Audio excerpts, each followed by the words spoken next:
I'd been running freight up and down the Blue Ridge Parkway for going on 22 years.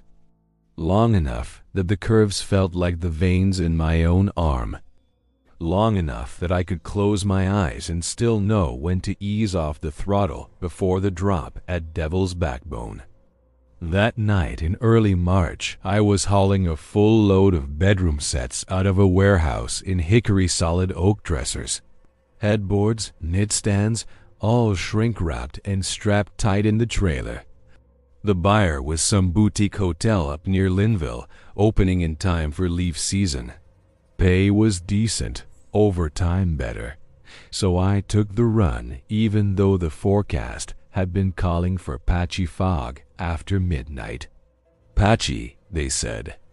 Like a quilt. What rolled in was a Waldot. It started just past the Moses Cone turnout.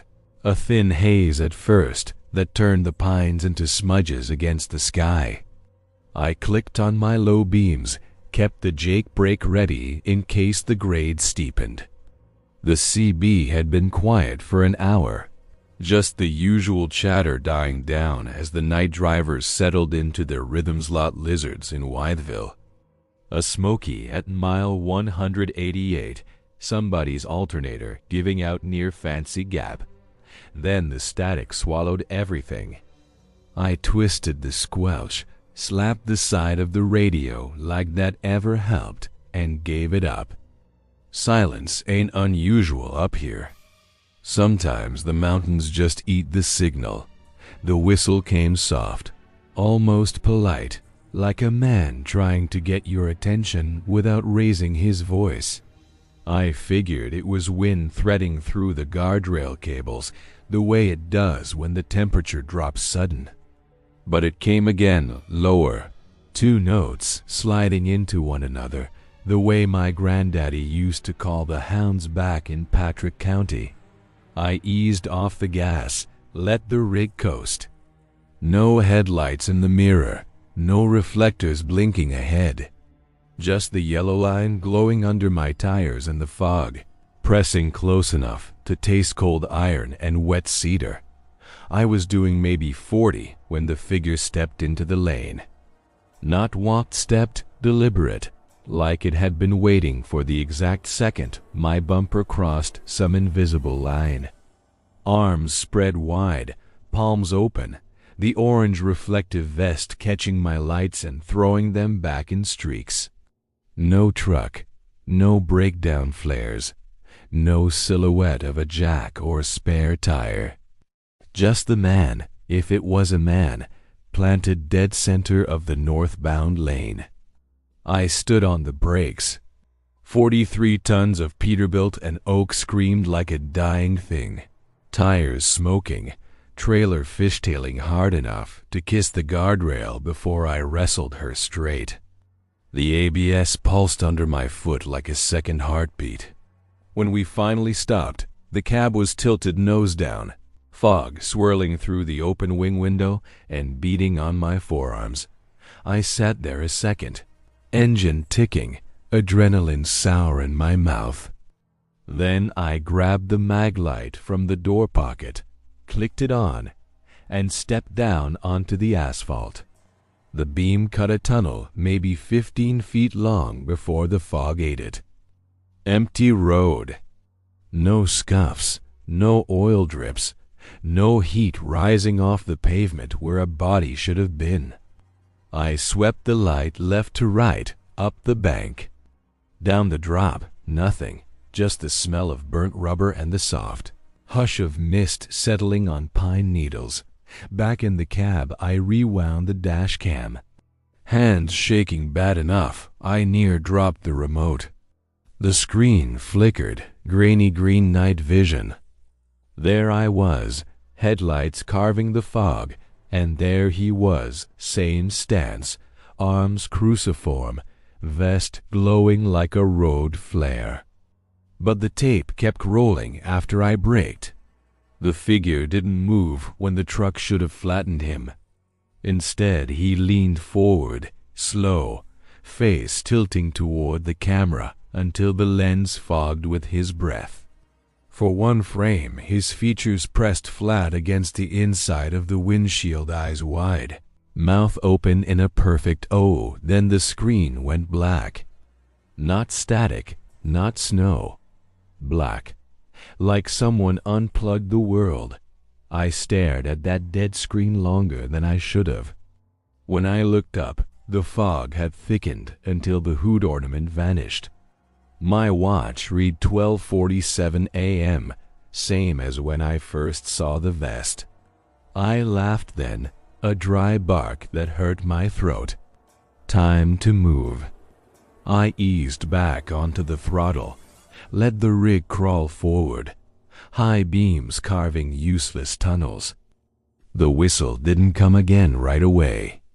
I thought maybe I'd imagined the whole damn thing, sleep deprivation, bad coffee, the mountain playing tricks.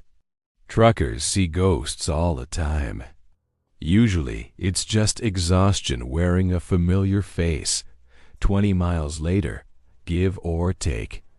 I passed mile marker 322. I'd been watching the numbers climb steady since Blowing Rock. 300, 305, 310, 315. But 322 was wrong. I'd passed it an hour ago, right after the Linville exit, right before the fog hit. I blinked hard, rubbed my eyes with the heel of my hand. The marker sat there solid, reflective numbers bright as new pennies. No turnaround, no detour. Just the same stretch of road I'd already driven, guardrails patched with the same rust blooms, same crooked pine leaning over the shoulder. My logbook showed 12:52 a.m. 5 minutes for 20 miles. I smelled the lie before I saw it. The whistle started up again, closer now, threading through the bulkhead like it was coming from the sleeper. I killed the radio, rolled the window tight, but the sound kept pace with the engine. 2 notes, pause, 2 notes, like a man too cold to catch his breath. I told myself it was a loose chain in the trailer, the dressers shifting, anything but what my skin already knew. At the next overlook, I pulled in hard, tires crunching gravel, and set the brakes. The fog pressed against the glass so thick the parking lines disappeared. I left the headlights on, hazards blinking lazy amber into the white. I sat there maybe 10 minutes, maybe an hour. Time had gone soft around the edges. The whistle circled the rig slow, starting at the nose, drifting down the driver's side, pausing under the trailer axles like it was reading the placards. When it reached the rear doors, it stopped. Dead quiet except for the tick of cooling metal and my own pulse in my ears. I thought about stepping out, shining the light, putting an end to whatever game this was. Instead, I locked the doors, checked them twice, and stared at the trailer in the mirror. The shrink wrap gleamed wet. Nothing moved. Eventually, the sky behind the mountains turned the color of weak coffee. The fog thinned enough to see the treetops, black skeletons against the gray. I climbed down stiff, boots numb, and walked the length of the trailer with the flashlight. Mud on the tires, check. Seals intact, check. No dents, no blood, no sign anyone had been near the rig all night. I keyed the padlock, swung the doors wide, and stood there breathing the smell of fresh-cut oak and plastic wrap. Every piece of furniture had been unstrapped, unwrapped, and arranged in a perfect spiral. The biggest dresser sat dead center, mirror facing outward. Around it, the headboards leaned like ribs, knitstands stacked in ascending height, drawers removed and lined up like steps. The spiral tightened until the smallest jewelry box perched on top, lid open, empty. No scratches on the floor, no scuffs on the wood. Just the faint smell of creek water and something metallic, like a licked battery. I stood in that cold dawn and stared at my load turned inside out, and I felt the mountain looking back from every knot in the oak. The whistle didn't come again. The mile markers behaved. I delivered the furniture 2 hours late, told the hotel manager the fog held me up. He nodded like he'd heard it before. I never played that dash cam for anyone. The file corrupted the next time I tried. Black screen, no audio. Timestamp stuck at 12:47. Some nights when the fog rolls in thick and the CB goes quiet, I still hear those 2 notes, patient as creek stones. I keep the trailer seals triple-checked now, sleep with the curtains drawn tight. And every March I take a different route, even if it costs me a day's pay. The devil's backbone don't need my furniture to make its spirals. It's got all the time in the world to arrange what's already inside the wood. I'd been running the Blue Ridge Parkway so long the road felt like an old dog that knew my step knew when I'd ease off the throttle before the switchback at Cow Creek. Knew I'd tap the Jake brake twice coming down into Little Switzerland. Knew I'd stop at the same Shell and Fancy Gap for coffee thick enough to patch a tire. 15 years of the same loops, Asheville to Roanoke and back, hauling everything from Christmas trees to church pews. I could drive it blindfolded if the fog ever let me. That night in late October it didn't. Rain came down in sheets, the kind that turns headlights into smeared halos and makes the wipers moan like they're tired of the job. I was northbound out of Spruce Pine, trailer loaded with crates of antique books for a dealer in Roanoke. When I saw the thumb dot the Linville Falls overlook was nothing but a wider patch of gravel and a sign half swallowed by kudzu. My high beams caught him standing just past the chain barrier ball cap soaked flat to his skull.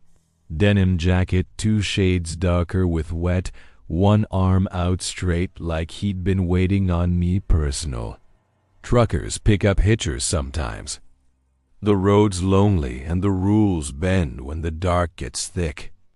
I slowed, hazard lights blinking amber into the downpour, and rolled the passenger window down an inch. Rain needled in. He didn't speak, just grabbed the "Oh Jesus" handle and hauled himself up, boots dripping on the rubber mat. Water ran off him in rivulets, carrying the smell of creek mud and diesel so strong I tasted it. I asked where he was headed. He pointed north, same direction I was going, then settled back like the seat was already his dot. I pulled out slow, tires hissing on wet asphalt, and tried again. "Name's Ray," I said, keeping it friendly. "You got one?" He turned his head, not quick, just enough to show me the brim of the cap shadowing everything but a slice of cheek. Pale, too pale for October, like he'd been kept out of the sun a long time. The mile markers started ticking by 294, 295, 296, and he watched them like they were telling him something I couldn't hear. I let the silence ride a mile, then 2, the only sound the rain and the steady thump of wipers. Figured he was shook up, maybe running from a fight or a woman or both. I've hauled plenty who didn't want to talk.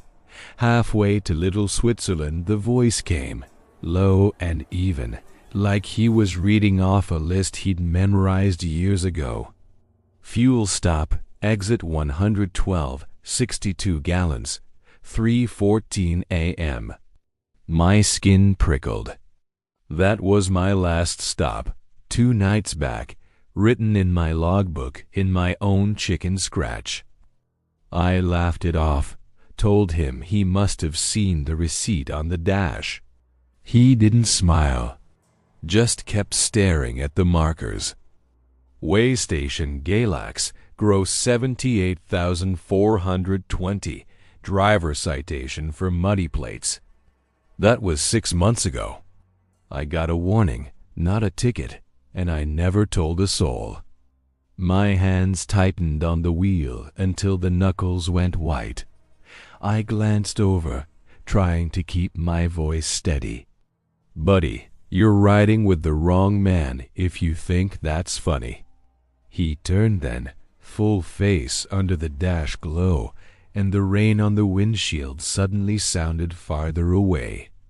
His eyes were the color of creek ice in January, and his teeth, Lord, his teeth were too even, too white, like a dentist's ad come to life. "Diner, fancy gab," he said, soft as creek stones.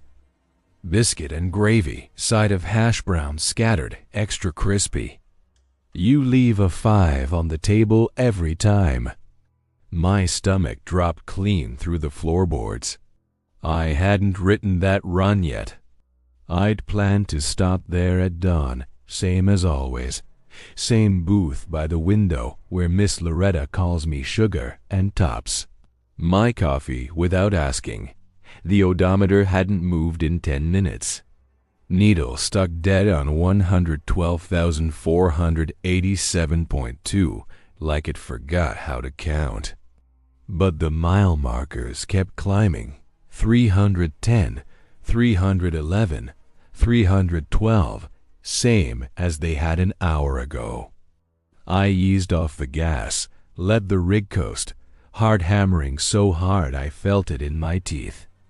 "Next overlook," I said, voice cracking like a teenager's. "You're getting out." He smiled then, slow, and the cab lights flickered just enough to throw his shadow across the doghouse. "You're already there, Ray." I looked back to the road, and the overlook rushed up fast gravel wide spot. Picnic table half collapsed, chain barrier sagging like old rope. My foot stabbed the brake. Tires locked, trailer jackknifed, and the whole rig slid sideways in a roar of wet gravel and screaming air horns. When we stopped, the nose was kissing the barrier, headlights staring down into black nothing where the mountain fell away. The passenger door hung open. Rain slanted in, pooling on the seat, empty. No wet prints leading away. No steam off the vinyl, just a perfect outline of a man's back and shoulders darkening the fabric. Already cooling dot, I sat there shaking, engine ticking. Rain drumming the roof like impatient fingers. The smell of creek water and diesel clung to the air thick as smoke. I reached over slow, half expecting a hand to close around my wrist, and touched the seat. Cold. Too cold for October. Behind the bunk curtain something shifted, fabric brushing fabric, deliberate. I froze, breath fogging the inside of the windshield. The curtain parted an inch, and there was the ball cap, wedged between my spare jacket and the mini fridge, brim dripping a steady pat-pat onto the carpet. The logo was faded, but I knew its same cat diesel power had I'd lost 3 years back on a run to Charlottesville. I'd turned the cab inside out looking for it, figured it blew out the window somewhere near Afton Mountain. The bill was still shaped to my head. I don't remember driving the last 20 miles to the dealer. Just the rain easing off, the sky going from black to bruised purple. The odometer finally rolling again, like it had been holding its breath. I delivered the books on time, signed the bill of lading with a hand that wouldn't stop trembling. The dealer asked if I was okay. I said fog held me up. Back in the cab, I found the logbook open to a fresh page. My handwriting, but not my words. Fancy Gab, 5:47 a.m., biscuit and gravy, 5 on the table. The ink was still wet. I quit the parkway runs after that. Took long hauls west where the land flattens out and the nights don't lean in so close. But every October the rain finds me, no matter how far I drive. And sometimes, parked in a rest area off I-40 with the engine idling and the wipers off, I'll smell creek water and diesel thick in the cab. The passenger seat will be dry, but the vinyl will hold the shape of a man who knows my route better than I do. I keep that ball cap in the glove box now, wrapped in a plastic grocery bag. It never dries. And every year on the anniversary I find a new $5 bill tucked under the wipers, crisp and new, smelling faintly of hash browns and coffee. I don't stop at Fancy Gap anymore. But Miss Loretta still calls me sugar when I pass the exit, voice crackling over the CB like she's been waiting.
I'd been bobtailing south on the parkway that night, just the tractor and me, no trailer dragging behind like an anchor. The load I'd dropped in Roanoke was a rush job pallets of canned goods for a distribution center that paid double for Sunday delivery, so I was empty, light, running quicker than usual. The plan was to make Blowing Rock by dawn, grab 4 hours in the bunk, then pick up a backhaul of Christmas wreaths out of Boone before the holiday rush locked the road solid. It was late October, the air thin and sharp, the kind of cold that sneaks through the door, seals, and settles in your joints. I'd left the viaduct behind me twice already that week, but something about the Lynn Cove stretch after midnight always sat wrong in my gut. Those concrete piers stride out over the valley like a giant's causeway, nothing below but treetops and mist.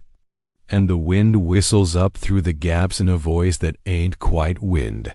Was maybe 5 miles north of the viaduct when the CB woke up. Not the usual static or the late-night preachers out of Bristol, just one clear sentence, calm, almost bored. Unit 47, you copy? I hadn't heard that call sign in 5 years, not since I left the fleet in Winston-Salem and went independent. Back then, I ran a dedicated lane for a grocery chain. Same rig every week, same dispatcher named Carla, who chewed gum loud enough to rattle the speaker. I keyed the mic out of habit. This is 47, go ahead.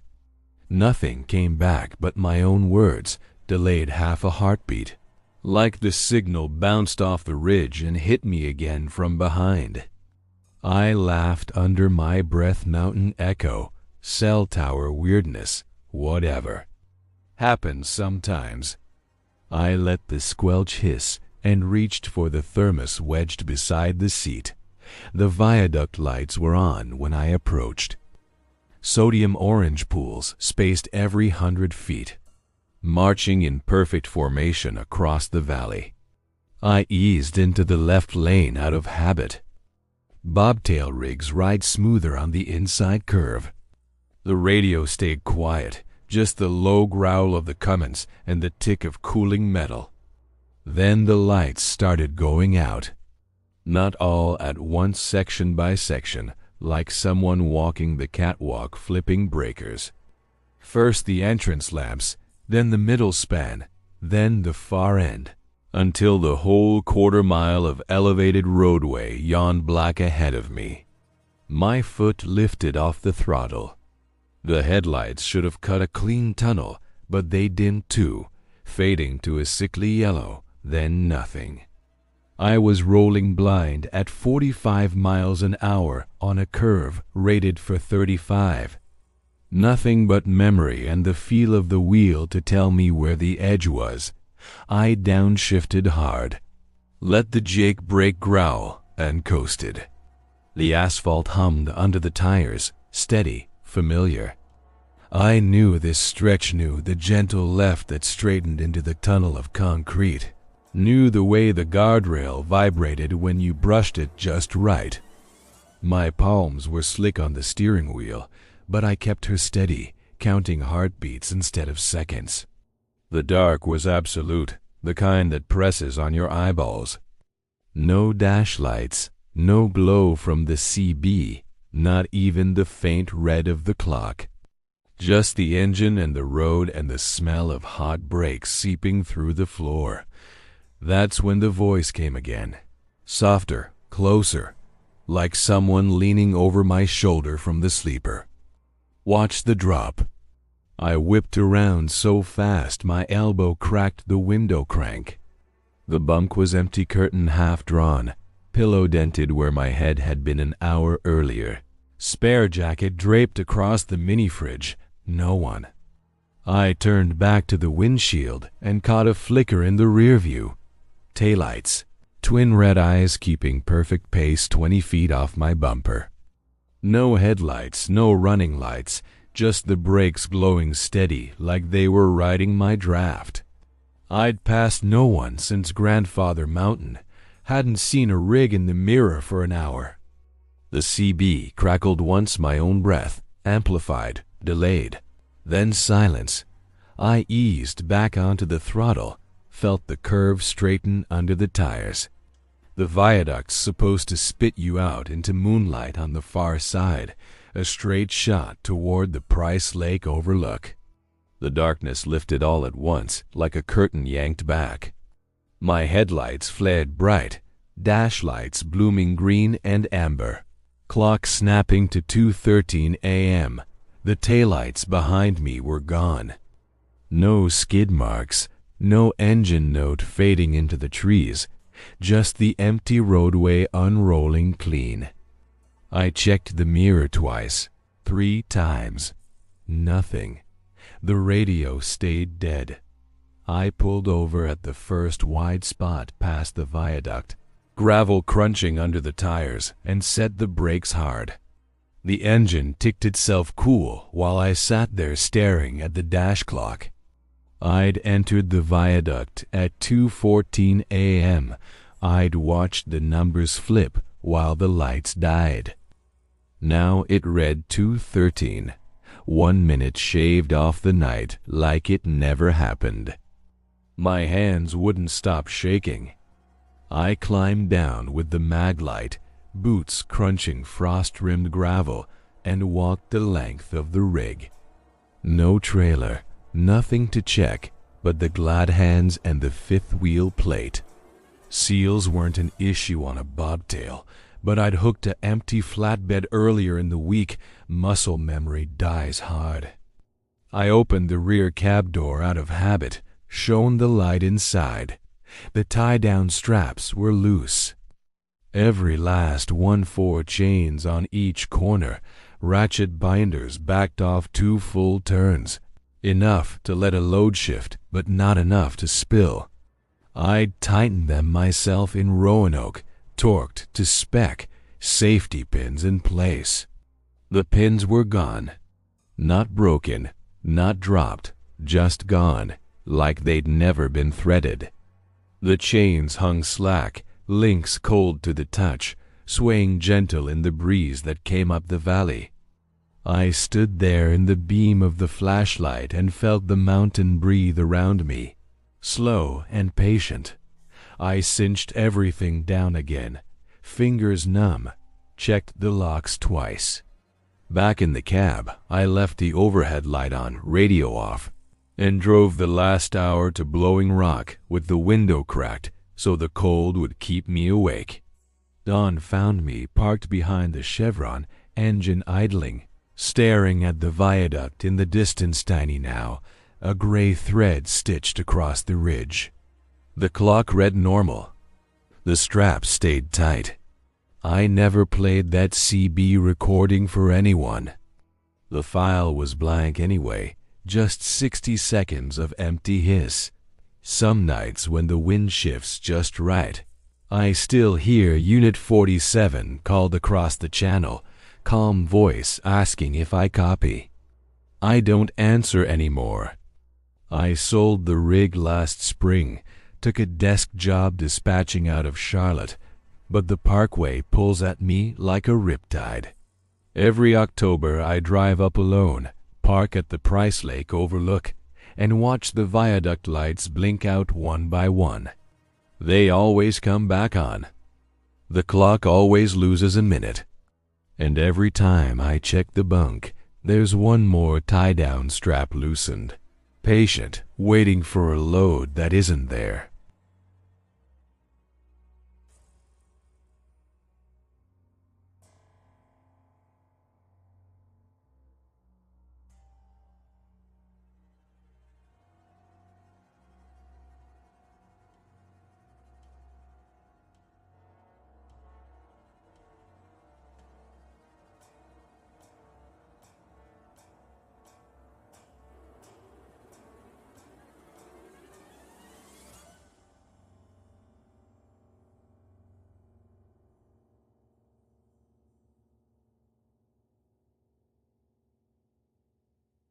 I'd been fighting the wheel since Boone, rain coming down in that steady mountain way that doesn't roar, just keeps at it until the world feels soaked through.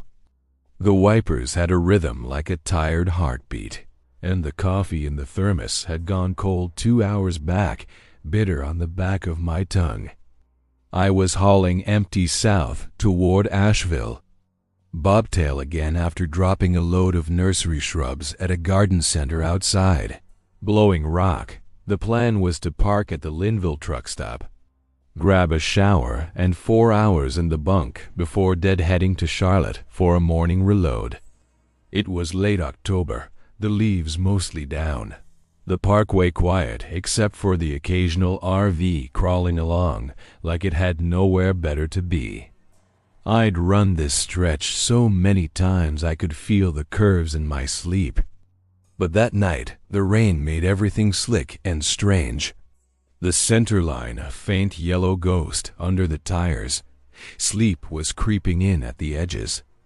The kind that makes your eyelids heavy and your thoughts drift to places you don't let them go when the sun's up. I cracked the window an inch, let the cold slap me awake. Smelled wet leaves and diesel and that sharp pine tang that clings to the ridges. The radio had been dead since grandfather. Mountain just static and the occasional burst of a dispatcher out of Tennessee looking for a driver who wasn't me. I was halfway through a yawn when the deer stepped into the lane. It didn't bound out like they do. Startled from the median, legs flashing white. It walked. Slow, deliberate, hind legs straight like a man's, front hooves tucked close to its chest. The rain gleamed on its hide and the antlers 6 points. Maybe 7 caught the high beams and threw back slivers of light. I eased off the throttle, let the rig coast, figuring it would drop to all fours and bolt into the woods the way they always do. But it kept coming. Head cocked a little to the side like it was listening to the engine note, measuring it. 20 yards, 15, 10. I tapped the brakes, felt the ABS pulse, and laid on the horn 3 long blasts that echoed off the rock cuts and came back thinner. The deer stopped dead center of the lane. Close enough now I could see the rain beating on its muzzle. Its eyes caught the lights and held them, reflecting back not the usual green glow but something warmer, almost amber, too steady for an animal. I killed the horn, hands locked on the wheel, and that's when it raised one foreleg slow, like it was lifting a hand to wave, and pointed straight at the passenger seat. The hoof was split, dark at the tips, but the gesture was unmistakable. I followed it with my eyes, half expecting to see a reflection or a trick of the light. The seat was empty, same as it had been since Roanoke. Except it wasn't. The child's car seat I'd hauled earlier, that wheat-pink trim, faded from sun, straps frayed at the edges, was buckled in tight. Harness crossed and clicked like it was holding something invisible. I delivered it to a thrift drop in Boone, watched the clerk sign for it, left it on the dock. Yet there it sat, water beating on the plastic. The buckle warmed to the touch when I reached over. The deer lowered its leg, turned its head toward the woods, and walked, not ran into the trees, upright the whole way. Antlers brushing wet laurel until the dark swallowed it. I sat there with the engine idling, rain drumming the roof, the horn's echo still ringing in my ears. My spotlight was clipped under the dash. I grabbed it, clicked it on, and swept the beam across the shoulder. The mud was soft from the rain, churned where my tires had tracked, but they're clear as day, a line of bare human footprints. Narrow heel, high arch, maybe a woman's size 8, leading away from the asphalt into the pines. They started at a fresh skid mark, 2 parallel grooves in the gravel, like something heavy had locked brakes and slid. Not mine. My tracks were straight, steady, northbound still. I keyed the mic, voice steadier than my hands. Parkway mile 290, north of Linville, possible 1070, need a unit. Static. Then a chuckle from the State Patrol dispatcher out of Asheville. Deer walking upright, Ray? You been at the moonshine? I tried again, told them about the prints, the car seat, but the laughter spread. 2 troopers on the channel, trading jokes about Bambi on 2 legs. I signed off, killed the engine, and climbed down into the rain. The spotlight cut a white tunnel through the downpour, picked out the footprints clear for 20 yards before the mud turned to pine needles and the trail vanished. I followed anyway, boots sinking, water over the ankles, until the beam landed on a drop-off steep bank, laurel thick as walls, creek murmuring somewhere below. No deer, no woman. Just the smell of wet earth and something coppery underneath. Back in the cab I stared at the car seat like it might speak. The harness was still buckled, straps pulled tight enough to crease the padding. I unclicked it slow, half expecting a cry or a hand to grab mine. Nothing. Just the faint smell of baby powder and creek water. I left it there, drove the last hour to the truck stop with the window down and the radio off, rain needling my cheek. Dawn was a thin gray line behind the ridges when I parked, engine ticking cool. The car seat still riding shotgun like a passenger I couldn't drop. The Rangers found it later that morning, 50 yards down the embankment where the footprints had led. Still buckled, half buried in leaves, the plastic cracked from the fall. One of them climbed down with a winch line, hauled it up, and called me over. Tucked in the cushion, Wedged under the harness was a Polaroid, edges curled, colors bleached but clear enough. Me, 20 years younger, arm around a woman with dark hair and a smile I hadn't seen since the funeral. Ellie. We'd bought that car seat for the baby we lost at 7 months. Kept it in the attic after. Couldn't bear to throw it out. I donated it to the church sale last spring, watched a young couple load it into a Subaru, told myself it was time. The photo wasn't in it then. I'd have remembered. I keep the picture in my wallet now, edges worn soft. The car seat's gone. Rangers logged it as lost property, said they'd hold it 30 days. I never claimed it. Some nights when the rain sets in and the parkway calls me back, I'll pull over at that same mile marker, kill the lights, and listen. The creek down the bank talks in Ellie's voice sometimes, soft, asking if I'm coming home. I never answer. I just sit until the rain stops and the footprints fill with water, until the only thing left is the smell of wet leaves and the weight of a harness buckled around nothing. I'd been climbing steady since Crabtree Falls, the grade pulling at the engine like a slow hand on the throttle. The load was light crates of glassware for a gift shop in Waynesboro. Nothing heavy enough to swing hard if the roads turned, but the rain had been falling since dusk. That thin mountain rain that finds every crack in the windshield seal and drips cold on your neck. I'd run this stretch of the parkway more times than I could count. Knew the way the asphalt dipped just past milepost 300. Knew the guardrail that was patched with newer steel where a log truck had kissed it a few years back. The wipers kept their tired rhythm, and the CB had gone quiet after a convoy of RVs cleared out near Linville. Just me, the rig, and the wet dark pressing close. The slick patch came without warning, black ice hidden under a film of water, the kind that doesn't shine until your tires are already gone. The trailer stepped out to the right, slow at first, then faster, the whole 48 feet, trying to pass me on the outside. I countersteered, felt the cab lurch, and overcorrected hard into the left lane. The guardrail rushed up like a gray blur, metal screaming as the corner of the bumper bit deep.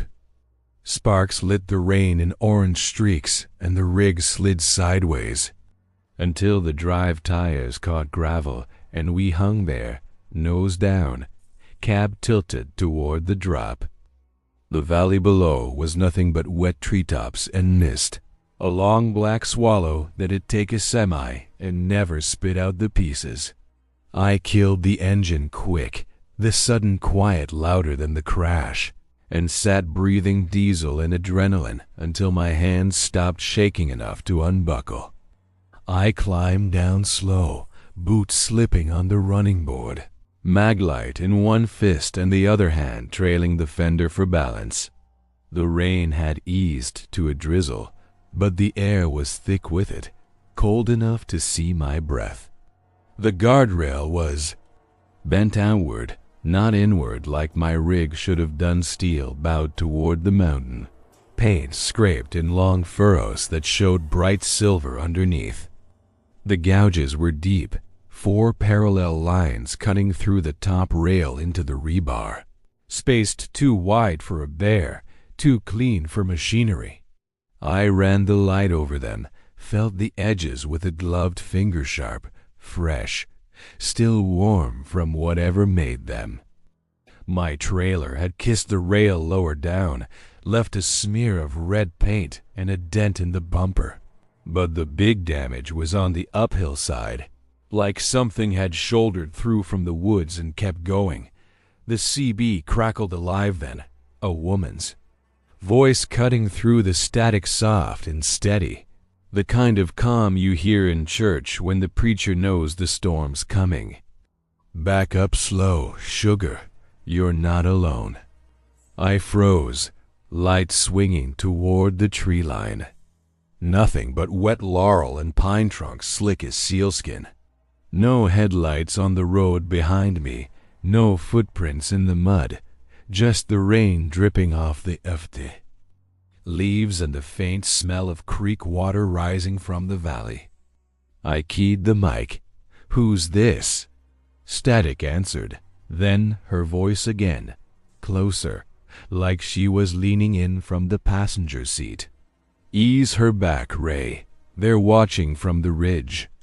I hadn't told anyone my name on the channel all night. I scanned the mirror-empty road curling back toward Crabtree. No reflectors, no movement. The rig was balanced precarious, front axle over the edge, trailer still on solid ground. I climbed in careful, kept my weight low, and fired the engine. It caught rough, coughed once, then settled into its idle. I eased into reverse, tires spinning gravel before they bit, felt the whole chassis groan as the weight shifted. The guardrail scraped along the fender with a sound like tearing cloth. That's when the headlights rose in the mirror. They came up the embankment slow.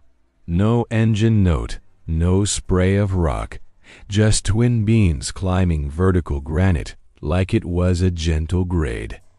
No silhouette of a cab, no running lights, just the high beams cutting through the drizzle, steady and patient.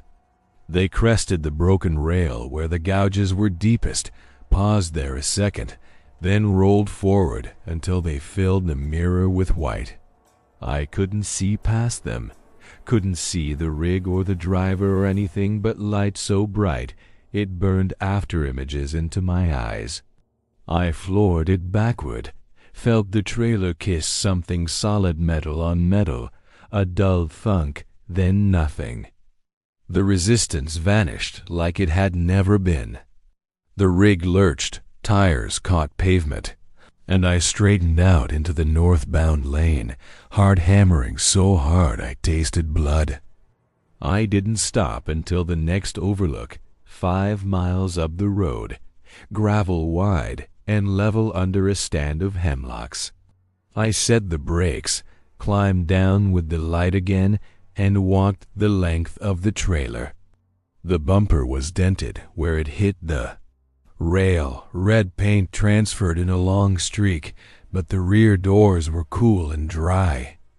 No dust, no mud, no sign anything had been behind me. The guardrail back at 300 was whole when I passed it again at Don Steel Straight. Patches fresh, the gouges filled in like they'd been welded overnight. My paint scratches were there, faint but clear, but the claw marks were gone. In their place, on the trailer's rear door, a single handprint in the condensation palm too long, fingers splayed wide. The kind of print you'd see from someone pressing from the inside out. It dried slow in the morning air, left a ghost on the metal that no rag would wipe away. I still drive the parkway when the loads call for it, but I take the low gaps now, stay off the high ridges after dark. Some nights when the rain sets in and the mist hangs low in the valleys, I'll smell creek water thick in the cab, hear that. Woman's voice humming under the engine noise, patient as stone. The handprint never fades completely. I keep a tarp over the rear doors when I park, tell myself it's for the weather. But every time I uncover it, the print's a little clearer, the fingers a little longer. Like whatever's on the other side is learning the shape of the door from the inside.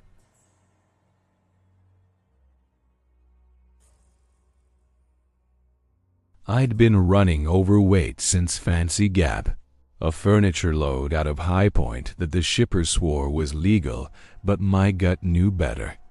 Oak dressers, vanities, a couple of those big armoires that take 2 men to wrestle stacked tight, and tarped, but the scale at the warehouse had blinked 79,800 and the kid in the office.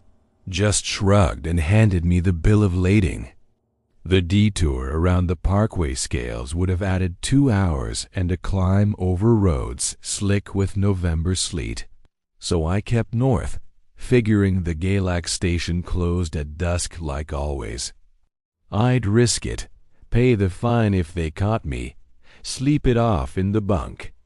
The rain had turned to a cold mist by the time I passed milepost 200, the kind that beads on the windshield and turns the headlights into useless halos. The sign surprised me first, state scale ahead, orange letters glowing fresh, then the low. Concrete building squatting on the right, floodlights washing the platform in hard white. Open flip to the front in red LEDs, steady, not blinking like the ones that die when the power flickers. I downshifted, let the Jake brake growl, and eased onto the platform. The rig settled with a sigh, tires hissing on wet concrete. I waited.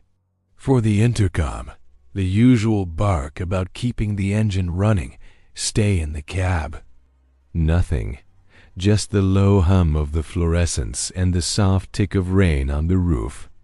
My logbook showed 78,920 gross close, enough to yesterday's lie that my palms started sweating.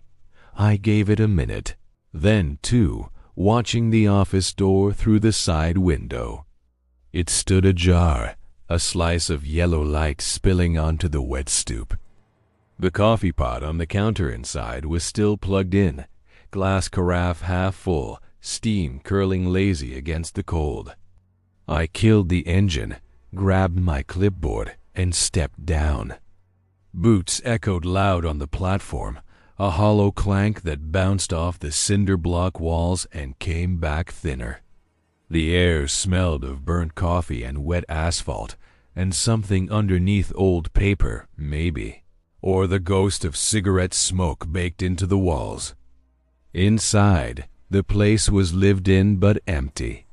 A ham sandwich sat on wax paper, one bite gone, mustard smeared on the edge.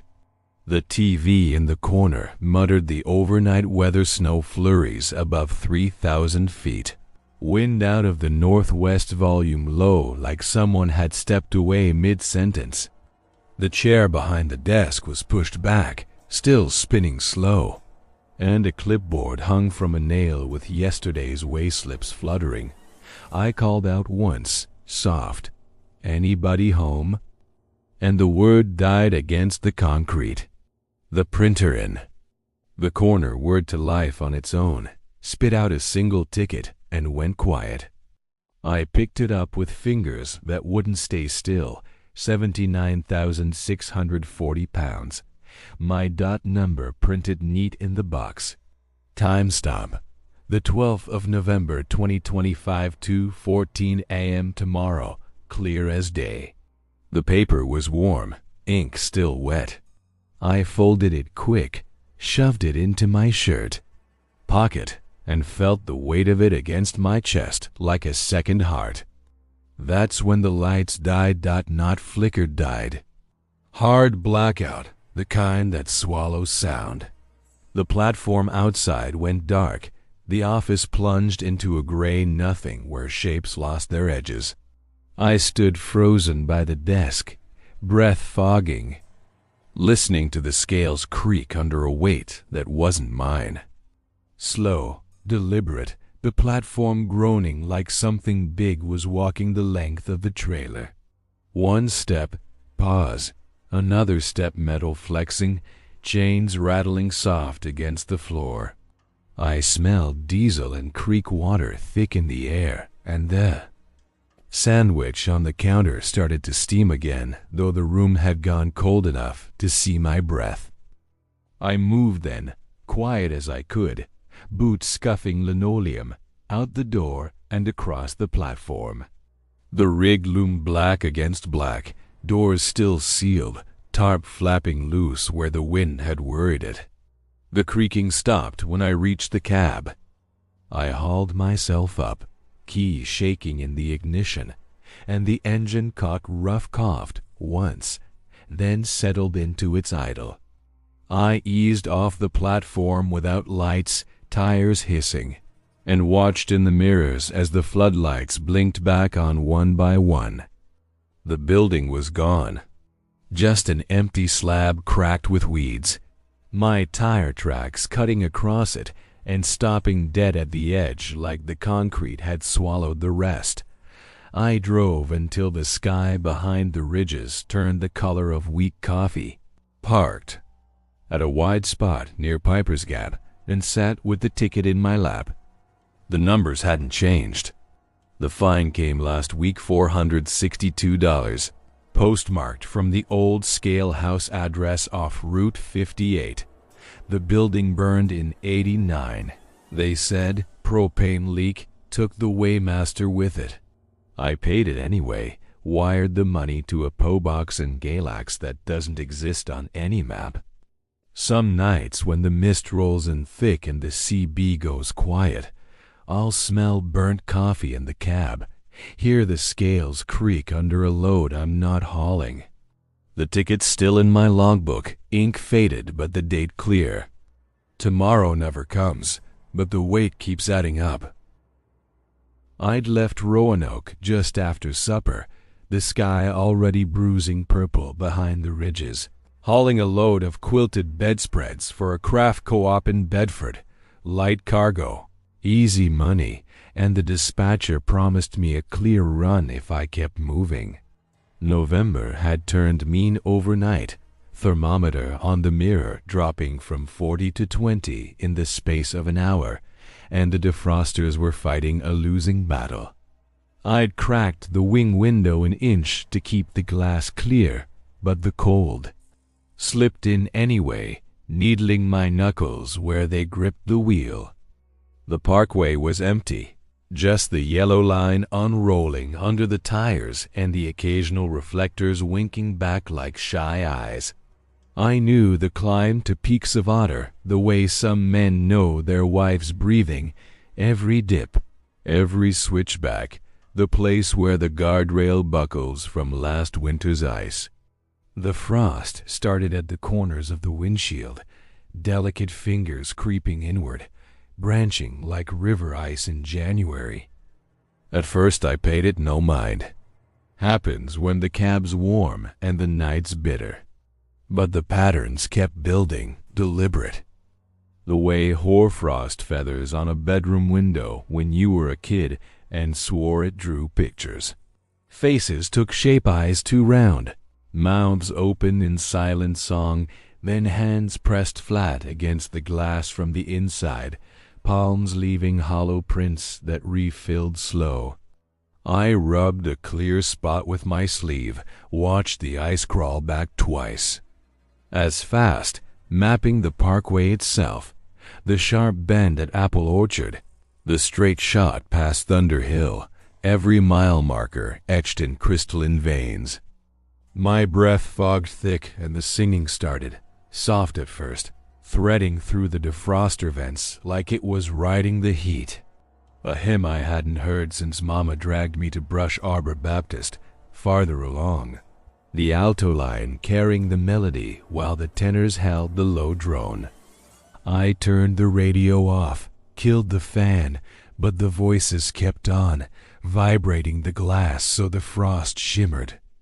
I cracked the window wider for air, and the song spilled out into the night, faint but clear, women's voices braided tight, the kind you hear echoing off a hollow when the fog sits low. My skin prickled. I was alone on the road, hadn't passed a soul since the James River overlook. I pulled over at the first wide spot, gravel crunching under the tires, and set the brakes. The overlook was nothing but a crescent of asphalt and a low stone wall, the valley below lost in black. I climbed down with the sleeve of my coat, scraped the windshield hard ice flaking away in curls, then stepped back to watch. The patterns reformed before my eyes, faster now, branches racing across the glass like time-lapse vines. Letters took shape, numbers crisp as frostbite. 36. 5319N 80.3111. Why knew those coordinates the way I knew my own Vang Thunder Hill. 20 miles south, the place where the cell signal dies and the wind cuts sideways through the gap. I'd passed it an hour ago, hazards blinking once as I crested the rise. The singing followed me back into the cab, softer now, almost pleading. I sat there with the engine idling, staring at the coordinates until they melted into runny streaks. 3 choices. Keep north and pretend I saw nothing, call it in and sound like a drunk, or turn around. The bedspreads weren't perishable. The co-op opened at 9. I had time. I eased the rig into a slow U-turn, tires hissing on wet leaves, and headed south through empty lanes. The frost kept pace, rebuilding itself every time I wiped it away, the hymn never louder than a whisper, but never stopping. The miles unspooled backward, peaks of otter shrinking in the mirror, apple orchard rising to meet me, the temperature needle buried past 0. I passed the same mile markers twice, 3 times, the odometer rolling steady, but the landmarks looping like a scratched record. Thunder Hill came up sudden, the overlook wider than I remembered. My own rig parked nose out toward the valley, hazards blinking lazy amber into the dock. I'd left it running northbound, coffee still warm in the thermos. Yet there it sat, engine silent, frost feathered thick across every window. I pulled in slow, headlights washing the duplicate cab in white. The singing stopped the instant my bumper kissed the gravel. I killed the lights, grabbed the maglite, and stepped down. The cold hit like a slat, sharp enough to steal breath. My boots crunched through a skin of ice on the puddles, the only sound in the hollow. The other rig was identical, same dent in the driver's door from a dock in Greensboro. Same mud flaps curled at the corners, same Virginia plates filmed with frost. I approached the driver's window, bean shaking, and saw myself inside, eyes closed, head tilted against the rest, frost blooming across my face from the inside out, delicate ferns spreading over cheeks and lips like I'd been breathing winter for hours. I raised a hand to the glass. My reflection did the same, slow, deliberate, and the frost cracked in a perfect spiderweb under my palm. The vision shattered, shards tinkling to the floorboards that weren't there, leaving only my breath fogging the real window of my real rig 20 feet away. The duplicate was gone. No tire tracks leading out, no heat shimmer off the asphalt, just the empty overlook and the faint smell of coffee gone cold. I drove north again, hazards off, radio silent. Dawn found me at the Bedford scales, engine ticking.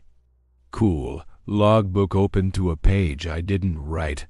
Asterisk, Thunder Hill, 2:14-5:14, load intact, driver present. 3 hours gone. The frost never grew again, no matter how low the mercury dropped. I delivered the bedspreads on time, told the co-op lady the defroster quit simple fix. She nodded like she'd heard it before, some nights when the cold snaps hard and the parkway calls me back. I'll park at Thunder Hill with the engine off and the windows down. The hymn starts soft, always the same verse. Women's voices carrying across the valley like they're waiting for the tenor to join. I never sing along.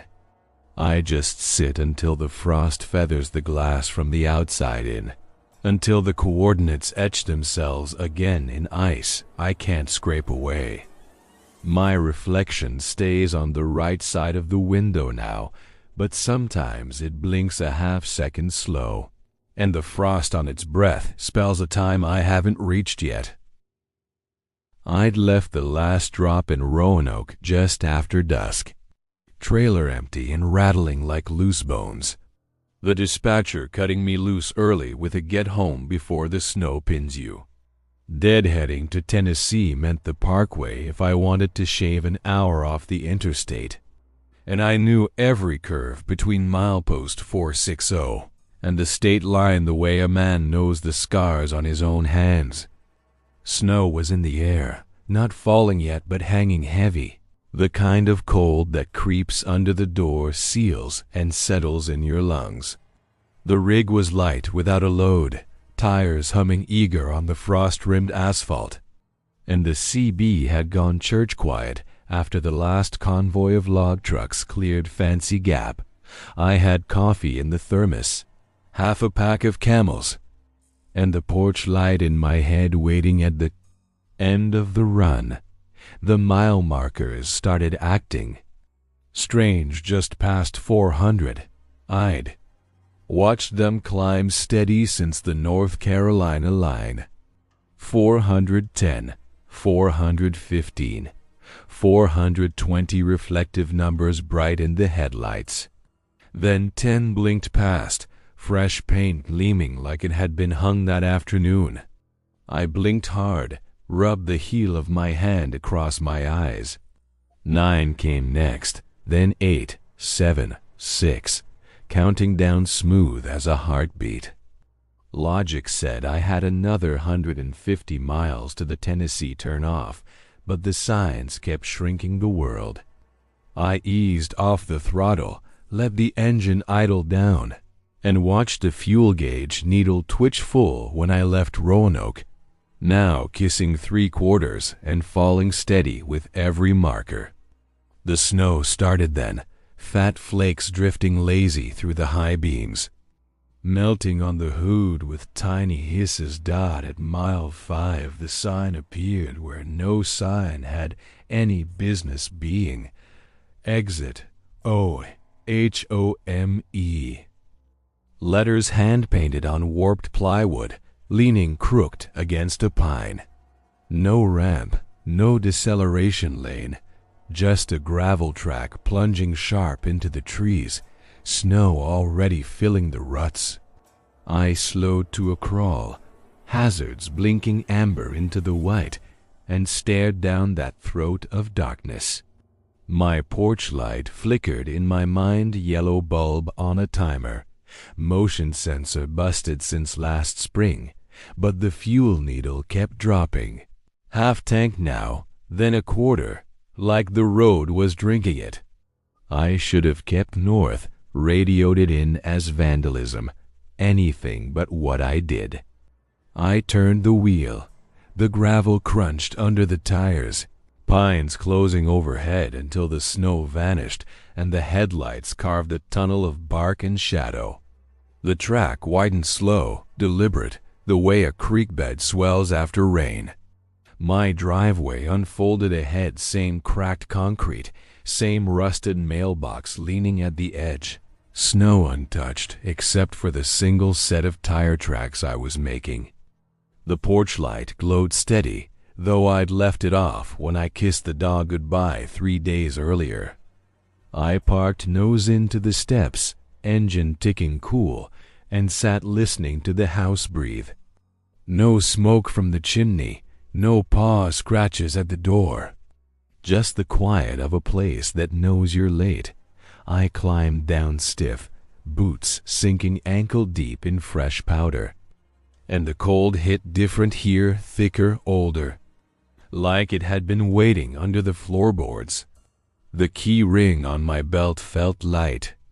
I patted my pockets and found nothing but the truck keys. The front door stood ajar an inch, warm light spilling onto the welcome mat I'd bought at the Dollar General in Johnson City.